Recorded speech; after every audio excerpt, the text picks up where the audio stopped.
Guys আজকে রোলান্ডোর মাথা খুলে পড়ে গেল।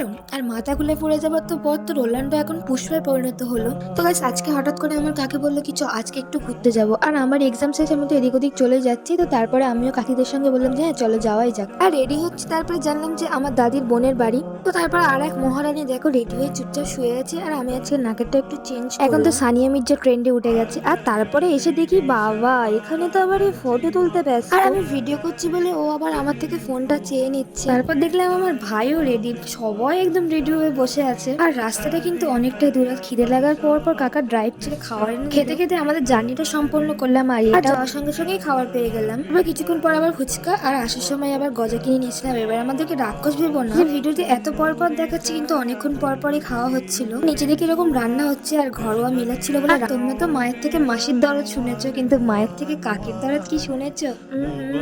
দাল মে কুছ কালা হে। কিছুই না, আমাকে খাবে দিচ্ছিল। তারপরে আমি আবার আমার নিজে হাতে খেয়েছি। এবার খাওয়া দাওয়া কমপ্লিট করে এদের এবার রেডি করা হচ্ছে, বাড়ি যাবে বলে রেডি হয়ে এসছে, আবার রেডি হয়ে যাবে। তারপর আমরা বেরিয়ে গেছি বাড়ি যাওয়ার উদ্দেশ্যে। অনেক রাত হয়ে গেছিল, আর বাড়ি যাচ্ছি এতগুলো খেলাম হজম করবো কিভাবে। তারপরে আবার রাস্তা দাঁড়িয়ে একটা ক্যাম্পে খেয়ে নিলাম। আজকে ব্লগটা এতটা, দেখা হবে আবার নেক্সট কোনো ব্লগে। আল্লাহ হাফিজ, বাই।